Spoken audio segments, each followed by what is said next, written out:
Certains secrets ont le poids d'une enclume, capable de faire s'effondrer les fondations les plus solides d'une vie. Parfois, la vérité ne demande qu'à éclater, attendant le moment précis où l'arrogance d'un homme atteint son paroxysme pour le précipiter dans l'abîme. Voici l'histoire d'une chute, et de la lente, douloureuse remontée vers la lumière. De la fumée bleue. Enfin, un véritable héritier.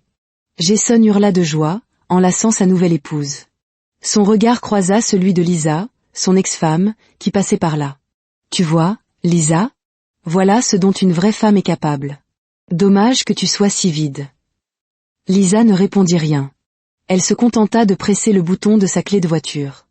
Une portière s'ouvrit. 3 garçons identiques en sortirent, vêtus de t-shirts sur lesquels était inscrit « Le clone de papa ». Le sourire de Jason se figea sur ses lèvres. Amanda se tenait sur le seuil de leur chambre, vêtue d'un peignoir blanc qui peinait à dissimuler son ventre proéminent. Un sourire radieux illuminait son visage. « Es-tu prêt à savoir si nous allons avoir un garçon ou une fille ?» Jason, assis dans leur lit, lui renvoya son sourire. « Plus que prêt », dit-il en étirant ses bras. « Aujourd'hui sera une journée parfaite. » C'était un samedi matin à Portland, en Oregon. Le soleil filtrait à travers les fenêtres, baignant la pièce d'une lumière dorée. À 34 ans, Jason Miller avait tout pour être heureux. Une carrière florissante dans une agence de marketing, une maison magnifique et une épouse de 28 ans, Amanda, enceinte de 7 mois. Il était sur le point de devenir père, et cette idée le transportait de joie. « Nous devons préparer le jardin », dit Amanda. « Les invités arriveront à 14 heures, cela nous laisse 4 heures. » Jason se leva et déposa un baiser sur sa joue. « Je m'occupe de tout. Toi, repose-toi et contente-toi d'être magnifique. » Amanda rit. « Je me sens comme une baleine, pas comme une beauté. »« Tu es parfaite, » répondit Jason, et il le pensait sincèrement. Amanda était jeune, jolie, et elle portait son enfant. C'était la vie dont il avait toujours rêvé, une vie qui lui faisait presque oublier l'ancienne, celle qu'il avait laissée derrière lui avec un soulagement amer. 3 ans plus tôt, Jason était marié à une autre femme, Lisa. Ce mariage avait été un échec. À qui voulait l'entendre, Jason racontait que Lisa ne pouvait pas avoir d'enfant. Il la décrivait comme une femme brisée, incomplète, qui refusait de consulter des spécialistes. Après leur divorce, il avait rapidement tourné la page. 6 mois plus tard, il rencontrait Amanda. Leur mariage fut célébré en grande pompe, et aujourd'hui, un bébé était en route. Jason avait le sentiment d'avoir enfin corrigé les erreurs du passé. Dans la cuisine, il se prépara un café et contempla son jardin. Une pelouse verdoyante, de grands arbres, le cadre idéal pour une fête. Dehors, l'air était doux, le chant des oiseaux mélodieux. Un sentiment de puissance et de réussite l'envahit. Dans le garage, il trouva les cartons de décoration, des ballons roses et bleus, des guirlandes, et une grande bannière proclamant « garçon ou fille ». Pendant 2 heures, il s'activa. Les ballons roses d'un côté du jardin, les bleus de l'autre. La bannière tendue entre 2 arbres. Il installa les tables, les chaises, et brancha les enceintes pour la musique. Vers midi, Amanda sortit. Vêtue d'une robe rose qui mettait en valeur sa grossesse, ses cheveux blonds bouclés, maquillés et parés de bijoux, elle était resplendissante. « Jason, c'est magnifique », dit-elle, admirative. « Rien n'est trop beau pour ma famille », répondit-il en passant un bras autour de ses épaules. « Dans quelques heures, tout le monde sera là. Nous éclaterons ce ballon et nous saurons si nous avons un fils ou une fille. Et tous verront à quel point nous sommes heureux. »« Je sais déjà que c'est un garçon », confia Amanda. « Je le sens. »« Garçon ou fille, peu m'importe, » mentit Jason. « Je suis juste impatient d'être père. » En vérité, il désirait un fils. Un héritier à qui il apprendrait le sport, qui l'emmènerait au match de baseball, un garçon qui porterait son nom. À 14 heures, Jason enfila sa chemise spéciale, un vêtement blanc aux lettres dorées proclamant « Futur papa ». Il se regarda dans le miroir et apprécia l'image qu'il renvoyait. Un homme qui a réussi, avec une femme sublime, un enfant en route, une belle maison et une carrière brillante. La vie lui souriait. La sonnette retentit. Ses parents, Frank et Carol, furent les premiers à arriver. Son père, un homme grand aux cheveux gris, lui serra la main fermement. « Je suis si fier de toi, mon fils. » Sa mère, petite et toujours souriante, l'étreignit, les larmes aux yeux. « Je vais être grand-mère, je n'arrive pas à y croire. » Puis vinrent les parents d'Amanda, Richard et Suzanne, dans une luxueuse berline noire. Richard, un riche promoteur immobilier, et Suzanne, élégamment vêtue et couverte de bijoux, apportèrent un immense panier rempli d'articles pour bébé. Les amis du travail suivirent. David, son meilleur ami, avec des bières, Sarah de la comptabilité avec une carte cadeau, Marc des ventes avec sa femme et leurs 2 enfants. À 15 heures, une 50aine de personnes se pressaient dans le jardin. La musique flottait dans l'air, les enfants couraient partout, et les adultes discutaient en petits groupes, un verre à la main. Jason, devant le barbecue, faisait griller des hamburgers et des hot-dogs. Jason, c'est une sacrée fête, lui lança David. Mon fils mérite ce qu'il y a de mieux, répondit Jason avec une assurance inébranlable. À 16h30, Amanda demanda le silence. Merci à tous d'être venus, sa voix était claire et forte. Jason et moi sommes si heureux de partager ce moment avec vous. Êtes-vous prêts? Les acclamations fusèrent. Jason s'avança au centre du jardin, tenant un grand ballon noir. À l'intérieur, de la poudre colorée. Rose pour une fille, bleu pour un garçon. C'était le moment que tout le monde attendait. Amanda à ses côtés, la main sur son ventre, les invités dégainant leur téléphone pour immortaliser l'instant. Comptez avec nous, cria Amanda. 10, 9. La foule reprit en chœur. 3, 2, 1.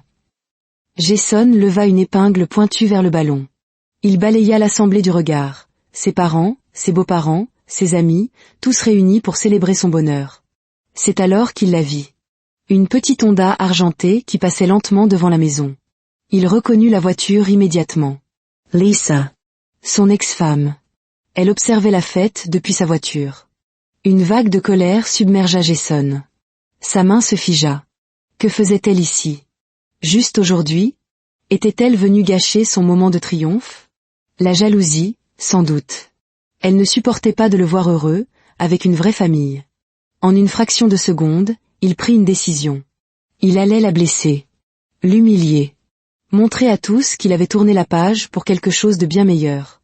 Jason, éclate le ballon, dit Amanda, impatiente. Il jeta un dernier regard à la voiture de Lisa. Elle s'était arrêtée. Parfait. Il voulait qu'elle voie. D'un geste rageur, il perça le ballon. Une détonation sonore, et un nuage de fumée bleue explosa, enveloppant Jason et Amanda, s'élevant vers le ciel.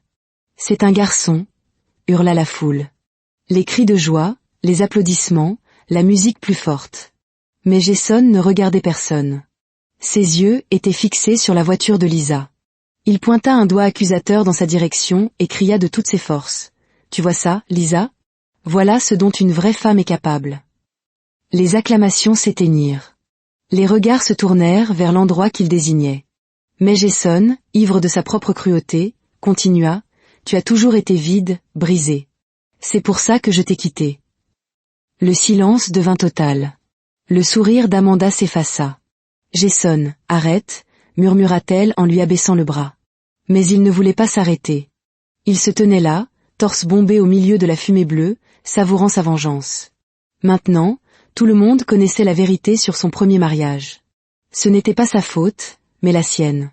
Sa mère, Carole, porta la main à sa bouche, choquée. Son beau-père, Richard, secoua la tête, déçu. La voiture de Lisa ne bougea pas. Puis, elle fit quelque chose d'inattendu. Elle ne partit pas, ne cria pas. Elle appuya simplement sur le bouton de sa clé. La portière arrière de la Honda s'ouvrit. 3 petits garçons en sortirent. Le cœur de Jason cessa de battre. L'épingle tomba de sa main. Les 3 garçons se tenaient là. Ils étaient identiques. Cheveux bruns, yeux verts. Ils portaient des t-shirts blancs avec une inscription en lettres bleues, le clone de papa. Jason les dévisagea. Ils lui ressemblaient. Terriblement. Ses cheveux, ses yeux, son nez. C'était comme regarder des photographies de sa propre enfance. 3 copies de lui-même. Qui sont-ils? Demanda Amanda, la voix tremblante. Jason, qui sont ces garçons? Il ouvrit la bouche, mais aucun son ne sortit. Le silence dans le jardin était pesant. Oh mon Dieu! Chuchota quelqu'un. Ce sont ses enfants. La porte conducteur de la Honda s'ouvrit. Lisa en sortit. Vêtue simplement d'un jean et d'un t-shirt bleu, elle semblait calme, forte. Elle rejoignit ses fils, leur prit la main, et s'avança lentement vers le jardin. Sa voix, posée mais audible de tous, résonna « Jason, je te présente tes fils. » Elle s'arrêta à la lisière de la propriété. Voici Ethan. Elle posa la main sur l'épaule du garçon à sa droite, qui fixait Jason avec un regard grave. Voici Noah. Celui de gauche baissa les yeux. Et voici Caleb. Le dernier se cacha derrière sa jambe. Ce sont des triplés, ajouta Lisa. Amanda laissa échapper un hoquet. Jason sentit le sol se dérober sous ses pieds. J'étais enceinte de 8 semaines lorsque tu m'as quitté, il y a 3 ans, continua Lisa. Tu disais que j'étais brisée. Tu disais que je ne pourrais jamais te donner d'enfant. Mais je portais déjà 3 de tes fils. Un souvenir enfoui refit surface dans l'esprit de Jason. Le jour de leur séparation. Il bouclait sa valise. Lisa, les yeux rouges, lui avait dit « Jason, attends. Il faut que je te dise quelque chose. » Mais il n'avait pas attendu. Il était parti, ignorant ses supplications, ses appels, ses messages. Il avait bloqué son numéro, envoyé ses emails dans les spams, se convainquant qu'il prenait un nouveau départ. Elle n'essayait pas de le faire culpabiliser. Elle essayait de lui annoncer qu'il allait être père. De 3 enfants. Est-ce vrai? Demanda Amanda, les larmes coulant sur son maquillage. Lisa sortit un dossier de son sac. Voici leur certificat de naissance. Ethan Miller, Noah Miller, Caleb Miller. Né le 15 novembre. Elle l'étendit. Le nom de Jason était bien inscrit dans la case « Père ». Le visage d'Amanda vira au rouge. Le 15 novembre. 8 mois après votre divorce. Oh oui, confirma Lise. Je l'ai découvert le jour même où Jason est parti. J'ai essayé de le lui dire ce matin-là, mais il ne voulait rien entendre. Je l'ai appelé 50 fois cette semaine-là.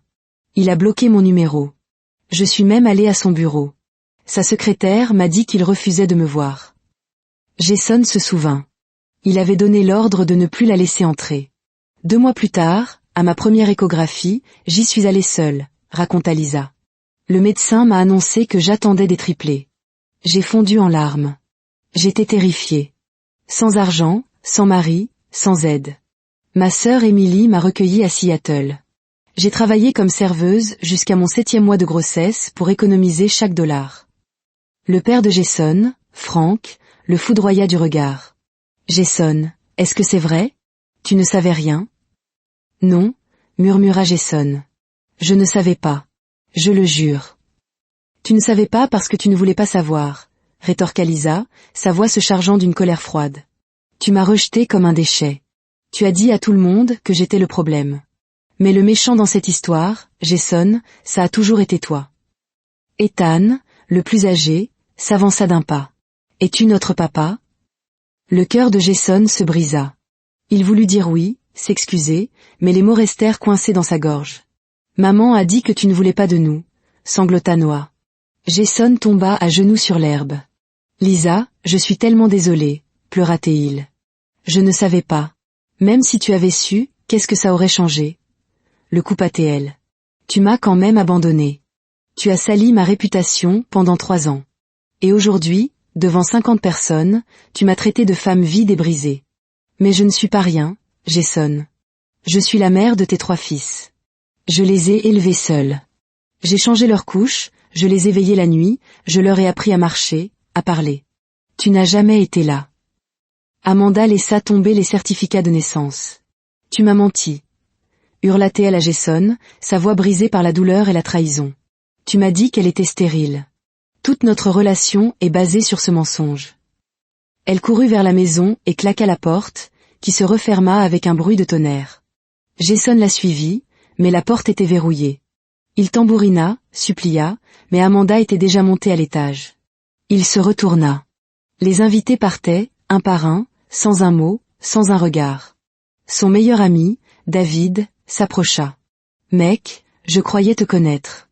Mais ça, c'est juste dégueulasse. » Il partit aussi. Le jardin se vidait. Son père, Frank, s'approcha, le visage dur. « Ces garçons sont ton portrait craché. Et tu as abandonné leur mère alors qu'elle était enceinte. Je pensais t'avoir mieux élevée. » Il rejoignit Carole, la mère de Jason, qui s'était approchée de Lisa en pleurant, s'excusant, découvrant ses petits-fils dans les circonstances les plus terribles.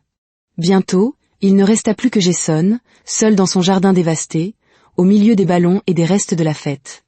La porte de la maison s'ouvrit. Amanda était là, changée, une valise à la main. La valise de Jason. Elle la jeta à ses pieds, avec ses clés de voiture. « Sors d'ici », dit-elle d'une voix glaciale. « Amanda, s'il te plaît. » « Expliquer quoi ? Que tu es un menteur. Que tu as 3 enfants dont tu ne m'as jamais parlé. Cette maison est à moi. Mon père l'a payée. Sors de ma vie. »« Et notre bébé ? » demanda-t-il, désespéré. « Ce bébé mérite mieux que toi. » La porte se referma. Définitivement.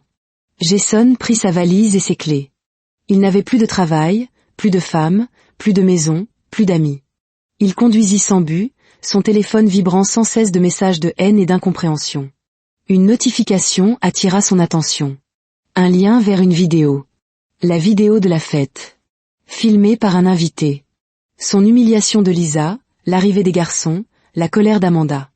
La vidéo avait déjà des millions de vues. Les commentaires étaient d'une violence inouïe. Monstre. Il mérite de tout perdre. Cette ex-femme est une reine. Ils avaient raison. Son patron l'appela. Mon bureau, lundi matin, 9 heures. C'était la fin. Il fut licencié, escorté hors de l'immeuble par la sécurité sous le regard méprisant de ses collègues. Dans la foulée, il reçut un email des avocats d'Amanda. Demande de divorce. Garde exclusive. Suppression de ses droits parentaux. Elle ne voulait plus rien de lui. Il s'installa dans un motel miteux. Les jours se muaient en semaines. Chaque tentative de trouver un emploi se soldait par un échec. Son nom était empoisonné par la vidéo virale. À court d'argent, il devint livreur de repas, un travail précaire et mal payé, à des années-lumière de son ancienne vie. Un après-midi, en attendant une commande, il vit un panneau « Cabinet de thérapie ». Après des jours d'hésitation, vainquant la honte et la peur, il prit rendez-vous. Face à la thérapeute, le docteur, et il déballa tout. Le mensonge, l'orgueil, la cruauté. Elle écouta, sans jugement, et lui posa une question qui le transperça. Voulez-vous changer parce que vous vous sentez mal, ou parce que vous comprenez que vous aviez tort ? Ce fut le début d'un long et pénible travail sur lui-même. Semaine après semaine, il affrontait ses démons, déconstruisait l'image qu'il s'était fabriquée.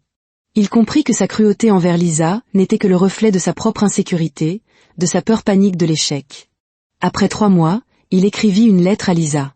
Pas pour demander pardon, il ne le méritait pas. Juste pour lui dire qu'il était désolé, et qu'il essayait de changer. 2 semaines plus tard, il reçut un texto. Parc Laurel-Hurst, samedi, 10 heures. 1 heure pour rencontrer les garçons. Sois à l'heure. Le cœur battant, il s'y rendit avec 3 petits cadeaux. Il les vit arriver, main dans la main avec leur mère. Il s'agenouilla pour être à leur hauteur. La rencontre fut maladroite, douloureuse. Noah pleurait. Caleb se cachait. Ethan le fixait de ses yeux graves. « Es-tu notre papa ?» Jason répondit que oui. Il s'excusa, honnêtement, humblement. Lisa lui accorda d'autres visites. Chaque samedi, 1 heure, au même endroit. Il n'en manqua aucune. Les mois passèrent. Lentement, la glace commença à fondre. Les garçons lui posaient des questions. Caleb lui adressa enfin la parole.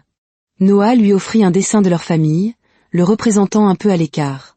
Un jour, Jason les poussa sur les balançoires, et pour la première fois, il les entendit tous rire avec lui. Il commença à verser une pension alimentaire, tout ce qu'il pouvait se permettre. 1 an après la fête, Lisa lui présenta son nouveau compagnon, Robert, un homme bon que les enfants adoraient.